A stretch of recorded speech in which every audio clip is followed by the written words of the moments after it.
ಹಿಜಾಬ್ ವಿವಾದ ಇದೀಗ ಕೇವಲ ಜಿಲ್ಲೆಯಲ್ಲಿ ಮಾತ್ರವಲ್ಲದೆ ಹೊರ ಜಿಲ್ಲೆಗಳಿಗೂ ಹಬ್ಬಿದೆ. ವಿದ್ಯಾಸಂಸ್ಥೆ ಅಂದ್ರೆ ಅಲ್ಲಿ ಎಲ್ಲಾ ಧರ್ಮದವರು ವಿದ್ಯೆ ಕಲಿಯುವ ಕ್ಷೇತ್ರ. ಧರ್ಮಕ್ಕೆ ಸೀಮಿತವಾಗಿಲ್ಲ. ಧರ್ಮಕ್ಕೆ ಸೀಮಿತವಾದ ಕ್ಷೇತ್ರದಲ್ಲೂ ಸಹೋದರತೆ ಇದೆ. ಹಿಜಾಬ್ ಹೆಸರಿನಲ್ಲಿ ಸಮಾಜ ವಿಭಜನೆ ಆಗಬಾರದು ಅಂತ ದಕ್ಷಿಣ ಕನ್ನಡ ಕಾಂಗ್ರೆಸ್ ಜಿಲ್ಲಾಧ್ಯಕ್ಷ ಹರೀಶ್ ಕುಮಾರ್ ಹೇಳಿದ್ದಾರೆ. ಸುದ್ದಿಗಾರರ ಜೊತೆ ಮಾತನಾಡಿದ ಅವರು, ಧರ್ಮದ ವಿಭಜನೆ, ಸಮಾಜ ವಿಭಜನೆ ಆಗಬಾರದು ಎನ್ನುವುದು ನಮ್ಮ ಪಕ್ಷದ ಆಶಯ. ಶಾಲೆಯಲ್ಲಿ ಲಾಠಿ ಚಾರ್ಜ್ ಆಗುವುದು, ಶಿಕ್ಷಣಕ್ಕೆ ರಾಡ್ನಿಂದ ಹಲ್ಲೆ ಮಾಡುವ ಹಂತಕ್ಕೂ ವಿವಾದ ಮುಟ್ಟಿರುವುದು ಭಾರಿ ವಿಷಾದನೀಯ ಸಂಗತಿಯಾಗಿದೆ ಅಂತ ಹೇಳಿದ್ದಾರೆ. ಈ ವಿವಾದ ಇಷ್ಟೊಂದು ತೀವ್ರಗತಿಯಲ್ಲಿ ಸಾಗಲು ವಿದ್ಯಾರ್ಥಿಗಳಿಗಿಂತ ಹೊರಗಿನವರ ಕುಮ್ಮಕ್ಕು ಇದೆ. ರಾಷ್ಟ್ರ ಧ್ವಜಕ್ಕೆ ಗೌರವ ಕೊಡುವುದು ನಮ್ಮ ಧರ್ಮ. ಆದರೆ ರಾಷ್ಟ್ರ ಧ್ವಜ ಹಾಕುವ ಜಾಗದಲ್ಲಿ ಕೇಸರಿ ಧ್ವಜ ಹಾಕುವ ಹಂತಕ್ಕೆ ಮುಟ್ಟಿದ್ದಾರೆ. ಮಂಡ್ಯದಲ್ಲಿ ಒಬ್ಬಂಟಿ ಯುವತಿ ಬರುವಾಗ ವಿದ್ಯಾರ್ಥಿನಿಗೆ ಘೇರಾವ್ ಆಗ್ತಾರೆ. ಅಲ್ಲಿ ಘೇರಾವ್ ಹಾಕಿದವರು ವಿದ್ಯಾರ್ಥಿಗಳೇ ಅಲ್ಲ, ಹೊರಗಿನವರು ಅಂತ ವಿದ್ಯಾರ್ಥಿನಿ ಹೇಳಿದ್ದಾಳೆ. ಹಿಜಾಬ್ ವಿವಾದವನ್ನ ನಿಯಂತ್ರಿಸುವಲ್ಲಿ ಸರ್ಕಾರದ ವೈಫಲ್ಯ ಎದ್ದು ಕಾಣ್ತಾ ಇದೆ. ಸರ್ಕಾರ ಇದನ್ನ ನಿಯಂತ್ರಿಸಲು ವಿಫಲವಾಗಿದೆ. ಉದ್ಯೋಗ ಬೆಲೆ ಏರಿಕೆ, ಕೇಂದ್ರದ ಬಜೆಟ್ನಿಂದ ಜನತೆಗೆ ನೋವಾಗಿದೆ. ಮಧ್ಯಮ ವರ್ಗದವರು ಆತಂಕದಲ್ಲಿದ್ದಾರೆ. ಕೋವಿಡ್ನಿಂದ ಆರ್ಥಿಕ ವ್ಯವಸ್ಥೆ ಕುಸಿದು ಹೋಗಿದೆ. ಇದಕ್ಕೆಲ್ಲ ಅಧಿಕಾರದಲ್ಲಿರುವ ಸರ್ಕಾರ ಹೊಣೆ ಹೊರಬೇಕು ಅಂತ ಹೇಳಿದ್ದಾರೆ. ಎಲ್ಲಿವರೆಗೆ ಮುಟ್ಟಿದೆ ಅಂತ ಹೇಳಿದ್ರೆ, ಶಾಲೆಯಲ್ಲಿ ಲಾಠಿ ಚಾರ್ಜ್ ಆಗುವಂಥ ಪರಿಸ್ಥಿತಿಗೆ ಬಂದು ಮುಟ್ಟಿದೆ. ಶಿಕ್ಷಕರಿಗೆ ರಾಡ್ನಿಂದ ಹಲ್ಲೆ ಮಾಡುವಲ್ಲಿವರೆಗೆ ಬಂದು ಮುಟ್ಟಿದೆ. ಬೇರೆ ಬೇರೆ ಧರ್ಮದವರು ಅವರವರ ಆಚರಣೆಗಳನ್ನು ಶಾಲೆಯಲ್ಲಿ ಮಾಡುವಂಥ ವ್ಯವಸ್ಥೆಗೆ ಬಂದು ಮುಟ್ಟಿದೆ. ಹಿಂದಿನ ಕಾಲದಿಂದ ಬಂದಂಥ ಸಂಪ್ರದಾಯವನ್ನು ಮುರಿಯುವಂಥ ವಾತಾವರಣ ನಿರ್ಮಾಣ ಆಗ್ತಿದೆ. ಇದಕ್ಕೆ ಶಾಲೆಯ ವಿದ್ಯಾರ್ಥಿಗಳಿಗಿಂತ ಜಾಸ್ತಿ ಹೊರಗಿನವರ ಕುಮ್ಮಕ್ಕು ಇರುವುದನ್ನು ನಾವು ಕಾಣ್ತಾ ಇದ್ದೇವೆ.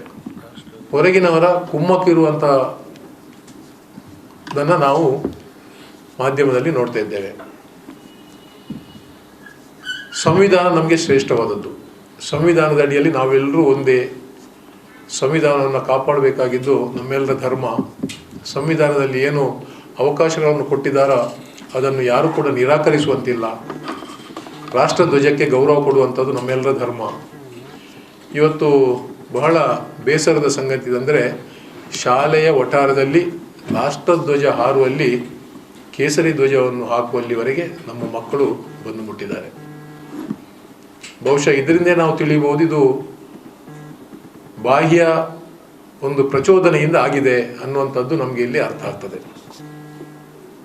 ಮಂಡ್ಯದಲ್ಲಿ ಆ ಒಂದು ಒಬ್ಬಂಟಿ ಹುಡುಗಿ ಬರುವಾಗ ಅನೇಕ ಮಂದಿ ವಿದ್ಯಾರ್ಥಿಗಳು ಸೇರಿ ಗೆರವು ಹಾಕ್ತಾರೆ.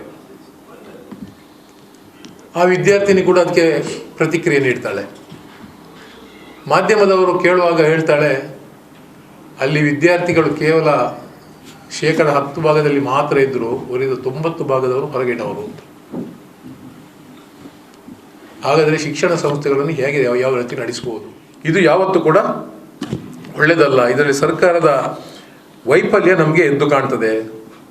ಕೇವಲ ಒಂದು ಕೂದಲು ಅಥವಾ ಕುತ್ತಿಗೆಯನ್ನು ಮುಚ್ಚಿಕೊಳ್ಳುವಂಥ ಸಣ್ಣ ವಸ್ತ್ರದ ಒಂದು ವಿಚಾರವಾಗಿ ನಾವು ಬೆಂಕಿ ಹಚ್ಚುವಲ್ಲಿವರೆಗೆ ಬರ್ತೇವೆ ಅಂದರೆ ಸಮಾಜ ಎಂಥ ಕಡೆ ಸಾಗ್ತಾ ಇದೆ ಅನ್ನೋದನ್ನು ನಾವು ಗಮನಿಸಬೇಕು. ಅಧಿಕಾರದಲ್ಲಿರೋ ಸರ್ಕಾರ ಎಲ್ಲ ಹೊಣೆಯನ್ನು ಹೊರಬೇಕು.